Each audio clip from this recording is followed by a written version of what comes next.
5 000 $. C'est tout ce que j'avais en banque. Immigrante. Mère monoparentale. Moins de 40 000 $ de salaire par année. À l'époque, je ne pouvais même pas m'acheter un condo. 10 ans plus tard, j'avais pourtant construit un portefeuille de 8 immeubles totalisant 43 logements locatifs. Mais l'histoire ne s'est pas terminée comme je l'avais imaginé. Voici mon parcours réel en investissement immobilier au Québec. Sans filtre. Bienvenue sur Immobilier sans filtre. Je m'appelle Yvette et sur cette chaîne je partage la réalité de l'investissement immobilier. Pas de promesses de richesse rapide. Pas de formation miracle à 5 000 $, juste la vérité, les stratégies qui fonctionnent, les erreurs qui coûtent cher et la réalité derrière les immeubles locatifs. Dans cette vidéo, je vais te raconter mon histoire complète. Comment je suis passé de 5 000 $ en banque à mon premier immeuble. La stratégie qui m'a permis de passer de 1 à 8 immeubles. Les erreurs qui m'ont coûté cher, notamment en suivant certains gourous de l'immobilier. Et aussi le prix personnel que j'ai payé pour cette aventure. Quand je suis arrivée au Québec, j'étais mère monoparentale et je travaillais dans une entreprise privée pour moins de 40 000 $ par année. À l'époque, mon rêve était simple, acheter un condo. Dans le quartier Vanier à Québec, un 5,5 se vendait environ 150 000 $. Mais avec mon salaire et mes économies, c'était complètement hors de portée. Tout ce que j'avais, c'était 5 000 $ dans mon compte bancaire. Avec ce montant, je pouvais à peine acheter un terrain en région, sans service, sans égout, sans hydro. Et mon entourage m'a rapidement découragé. On m'a expliqué que ce terrain me coûterait des taxes chaque année et que construire plus tard serait encore plus cher. Alors j'ai abandonné mon rêve de devenir propriétaire. Mais quelques années plus tard, la compagnie pour laquelle je travaillais a fermé ses portes. Après 5 ans de travail, je me retrouvais sans emploi. À ce moment-là, j'ai pris une décision qui allait changer ma vie, retourner à l'université pour faire une maîtrise en administration publique. Je ne l'ai pas fait par passion. Je l'ai fait pour la sécurité. Je voulais un emploi stable, un salaire régulier et un fonds de pension. J'ai commencé au bas de l'échelle dans la fonction publique. Et c'est là que j'ai eu un déclic. À un moment de ma carrière, j'ai été en contact avec des personnes âgées qui vivaient de grandes difficultés financières à la retraite. Certaines avaient retiré un peu d'argent de leur RIR, ce qui augmentait leurs revenus déclarés. Et elles perdaient alors certains avantages, comme la gratuité de certains médicaments. Les conversations étaient parfois bouleversantes. Certains avaient travaillé plus de 35 ans. Ils se retrouvaient finalement avec moins que ce qu'ils avaient prévu pour vivre leur retraite. Et c'est à ce moment-là que je me suis posé une question qui allait changer toute ma vie: comment éviter de me retrouver dans cette situation à la retraite? Avec mon parcours d'immigrante, j'avais commencé ma carrière beaucoup plus tard. Je ne pourrais jamais accumuler 35 années complètes d'ancienneté. Alors je me suis posé une question simple: comment vais-je assurer ma retraite? En cherchant des réponses, je suis tombée sur les concepts de revenus passifs. Puis sur les livres de développement personnel. Et finalement sur l'investissement immobilier locatif. À partir de ce moment-là, j'ai commencé à dévorer l'information.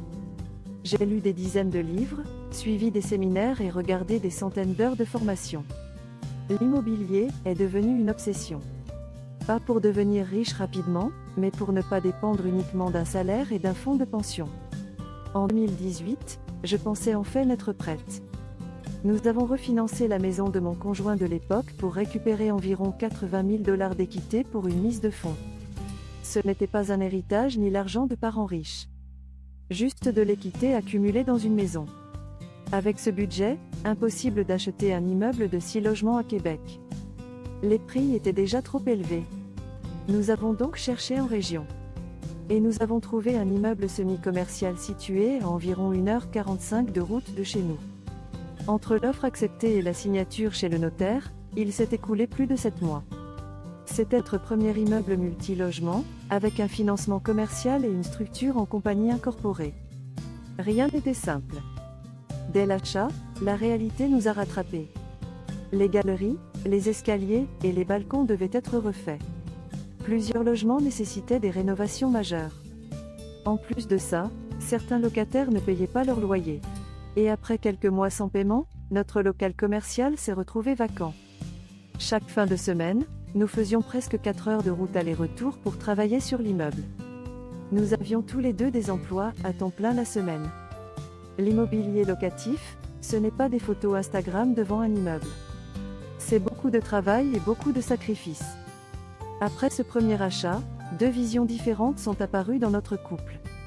Mon conjoint voulait terminer les rénovations avant d'acheter un autre immeuble. Moi, je voyais les prix monter et je voulais acheter le plus vite possible. J'ai finalement acheté un deuxième immeuble de 6 logements à mon nom personnel.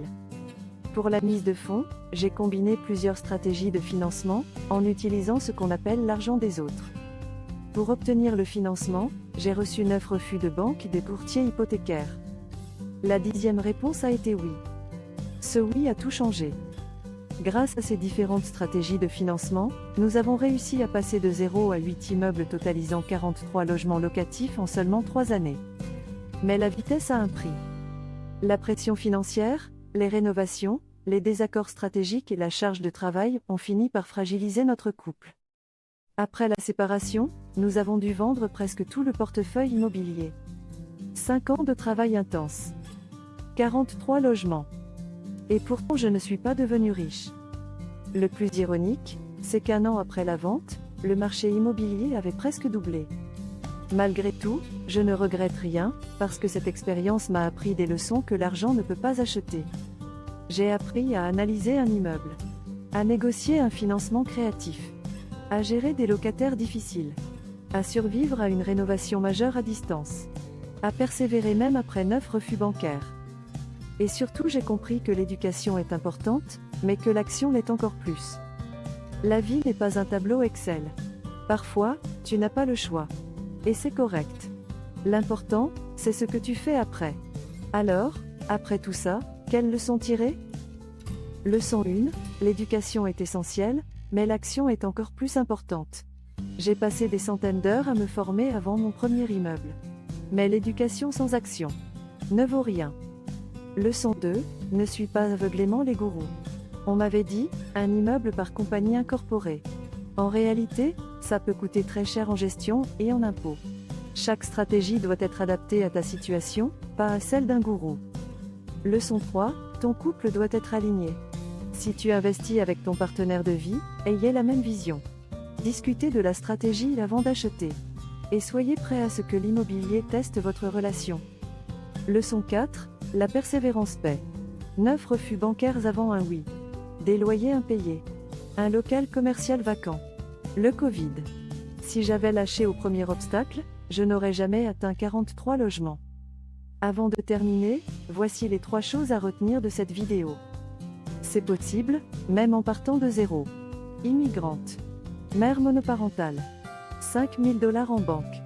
Si j'ai pu acheter 43 logements, c'est possible.